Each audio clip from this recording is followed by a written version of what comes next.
Should you get a Skoda Karoq? Well, before we go any further on these cards, I have what the experts say about this car. Top drawer family SUV. Knocks it out the park. Best family SUV for 2021. Exciting, isn't it? Because sometimes the experts fib or make mistakes, I got my hands on this one to find out what it's like for myself.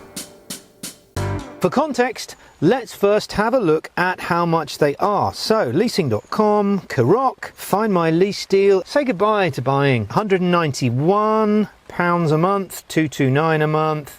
There we go, $251. Okay, good, let's continue. Yes, I'm wet because it's raining, but this is the natural habitat, you see, for the Karoq. 588 litres of space in here, so it is, I'm going to stand under here. It is a little bit smaller than the Tiguan, a bit bigger than the T-Roc.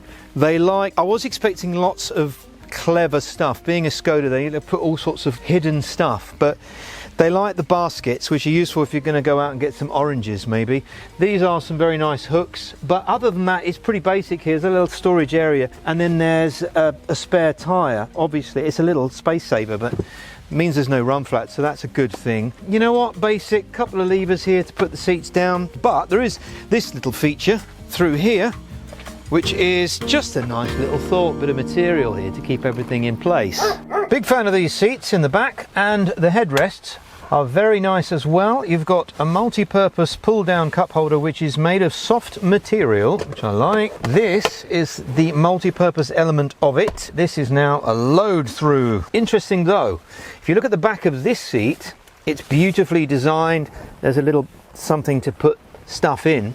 But the SE, comments obviously if I'm wrong, has these tray tables which can move down. So you might want the SE over the Sport, and there's a number of reasons why you might want the SE over the Sport, and we'll come on to that as well. But this is how much room I've got. 6 foot, lovely pan roof, obviously isn't standard, but okay, apart from no USBs in the back for the kids. This is the typical, you've seen these before in Volkswagen, where you move it up and it's supposed to stay where you leave it. There's a technique to it.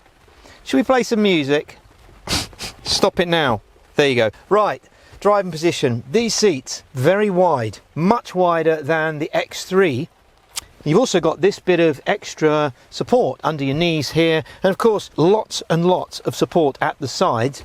There's even a little lever at the back which can just adjust the lumbar a bit. Of course it's manual seats, but as far as the driving position goes, this is really, really good. I can see why this has won loads of awards. I can see everything, you're upright. In fact, it's actually quite a long way to the infotainment. Having ruined only the most expensive of our equipment in the rain and narrowly avoiding double pneumonia, it was time to take it out on the road. Sticking with the basics, yes, you can have a manual. This is the DSG 7-speed gearbox, big fan of that. Do like the cheapest engines. You know, earlier we mentioned the price, 191 I think it was. Prices always change anyway, but that's the cheapest one. There's a 3-cylinder 1 litre and there's a 4-cylinder 1.5 TSI. I like both those engines, but there have been 1 or 2 customers complaining about a bit of kangarooing going on. So I'd be interested, if you have got one of these or you know someone who's got one of these, where are we with that? I think Skoda is saying that it's a software thing. It's not a major issue, you just have to use more gas when you're pulling off. But I've chosen this, the diesel 2 litre. Oh, dead end. Oh well, that's an excuse to do some turning around business and talk about one of my favourite features in this Skoda. It's a 4x4, so I can just go up on the verge. Is the steering. The steering is so light. So because this is a family car, I like to do the 3-point turn so you can see the turning circle. Oh, was that a noise? I've listened to that again. No, it was just the wheels. But this is useful for my mum actually, because she's doing a lot of this because she never uses maps. I don't like all that Apple Play car. So anyway, very light steering, makes it feel luxurious. I want to try this emergency automatic stopping thing, see whether this car's got it. So there's no wall there, is there? Right. So I'm now going to reverse as if I was doing a manoeuvre, and I'm going to reverse into this. It's horrible when it happens. I'm going into this bush. There you go.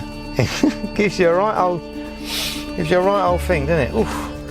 Someone went a bit there. Because most schools nowadays are in the middle of fields, it's good to know that the Karoq will do a lovely job collecting the kids. For this bit, we quickly used a handy field just 3 miles south of Chipping Norton.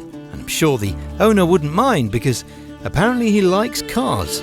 Along with the don't reverse into me in a supermarket feature, this also comes with automatic city braking. Very nice, very Volvo. And over here, I noticed it's got internet radio. I've never seen.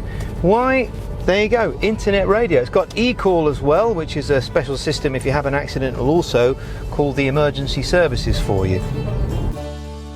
Big fan of this, actually. When you press this menu button, you get this lovely aircon design. I just think I love all the little bits of red. I'm a big fan of these two vents as well, because is it me or are they a little bit GLE-ish?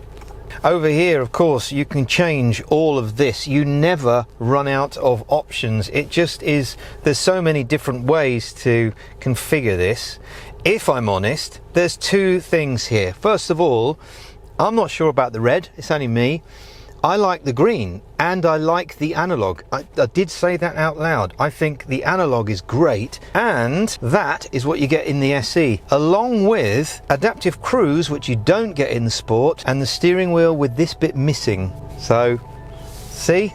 It's all pointing towards the SE at the moment. Or this, which is the nicest looking in the range and a little more expensive. This is the Scout version, which would be my pick in terms of looks. Not that any of them are bad looking cars, in fact, far from it. With 150 horsepower, this is a reasonably good engine. It's got a 7-second 0 to 60, but again, this is for sort of pottering around in, really. And I'm now seeing actually very low, 30 miles to the gallon. But I think it's going to be something like 38, if I'm being honest. When I picked this up, it had 38 as a long-term cycle, so that gives you an idea. In terms of the noise, actually inside the cabin, I'm almost going to go as far as to say I think this is a little quieter than the T-Roc. And I think then if you did get the petrol version, it's going to be quieter again. Another option worth mentioning is the Canton sound system. The reason being, as you can see here, you've got parameters for sub, bass, mid treble and treble, which gives you a lot actually, which would put the Canton in a category of it's okay to get it. Canton, sorry. I would love to hear it in something like the Superb or one of the higher end cars, because the only thing that lets the sound down a little bit is the hollow materials, because if you were to deaden this yourself, well, then you've got a really good sound system for not a lot of money. Not that you're going to be using the sound system, it's just for the kids, isn't it? What they have on? Baby Shark, is it? They still do that? Let It Go? They probably moved on now, innit? Capital Extra now. Handling wise, I'm going to say this is agreeable. This is an agreeable car. I think, do you know what? I spent a couple of days in this, I thought the world should basically all just drive these. We should all have this shape car. I can see why they're so popular. At first I was like, what is everyone doing? But I get it. It's just nice to get from A to B with the least amount of hassle, with the most amount of vision, and lots of comfort. There's no crashing over bumps. There isn't any body roll, considering this is what it is.